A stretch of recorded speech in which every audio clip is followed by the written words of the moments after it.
Welcome to part 9. In this part, we're going to look at adding a schedule charge of an electric vehicle, an EV, to our what if usage scenario. So we launch our app. Now, when you are looking at an EV, you don't have to have solar. So in this case, I'm actually going to copy my no solar what if scenario, and then I'm going to edit this. First thing I have to do is give it a sensible name. So no solar and car. Well, let's just call it EV actually. And we'll save that off. So that's simulated. We can see all of the load is currently going to the home, to the house. And I'm going now to add an EV schedule. I can't do a diversion because I don't have any solar PV generation in this scenario yet. So when I go into schedule, I get my usual option. I can add something because I'm in edit mode. So I add it. Now in this scenario, I'm going to assume that I have a car with, let's say, a 16 kilowatt hours per 100 kilometers, an EV, that I've got a commute of 70 kilometers a day. And just keeping it simple, I'm going to do that 7 days a week. So I need to charge this EV for 2 hours at 6 kilowatts. So I'm going to charge it from 2 to 4 in the morning because it's always going to be there, and I just need to remember to plug it in before I finish, and then that covers my daily commute. And I'm going to put this down as a draw of 6 kilowatts. And then I will make sure that I have covered all the days that I need, and I want this to be Monday to Sunday and every day of the year. So I'll save that off. And 2 to 4, 6 kilowatts, and then I go back and look at my simulation. So it goes off and it does the simulation, and immediately you can see that my load is now split between the car, the EV, and the home. And in this case, the EV is pulling in just a little bit less than the home, which is great. I can also see that my cost has gone up significantly. So if I come out of this, let's take a look at that. Now, of course, I knew my costs were going to go up, but what I might not be aware of is how much my costs are going up and how significant my usage plan is. So if I hide some of these guys, then I will be able to compare, and I can filter out the usage because that's not actually helping us.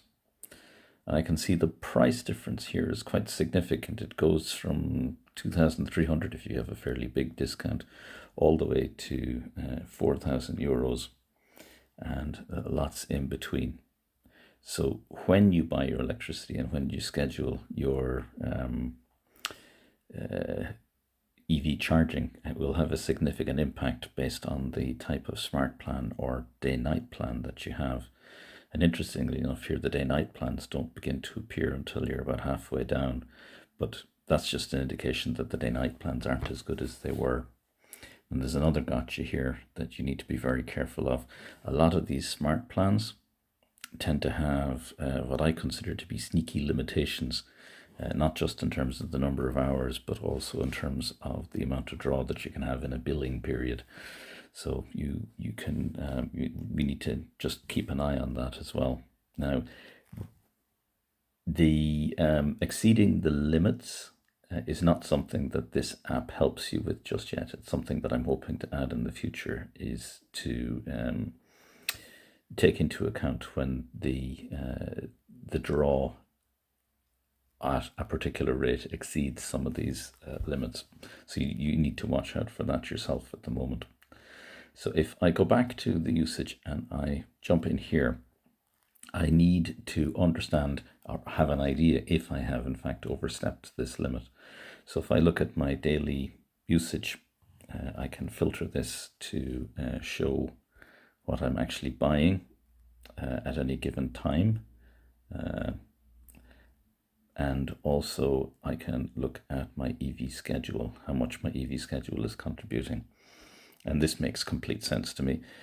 I'm actually scheduled the EV to charge at 6 kilowatts for 2 hours in the middle of the night at 2 a.m. So this makes complete sense to me. if I look at my yearly summary in terms of the month, which is, I'd have to add this to get, because typical billing periods are 2 months. I want to look again at the buy. Not so important to look at the EV schedule because that'll be fairly flat overall. But I know from the previous one that my EV is in a cheap rate. It's between 2 and 6.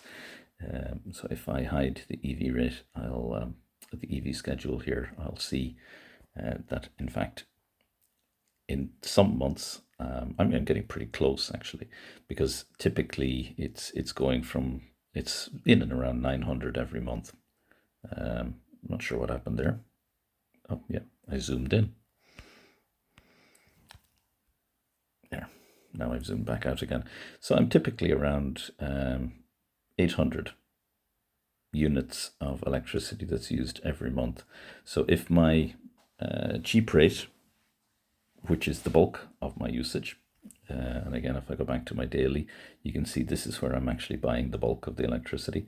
So I just need to be very careful here that I'm not exceeding my usage at that particular rate and getting charged then at the night rate or a higher rate.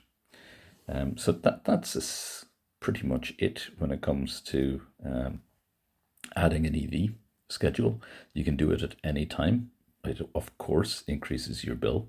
It has a huge impact on the type of plan that you select. So be careful with that.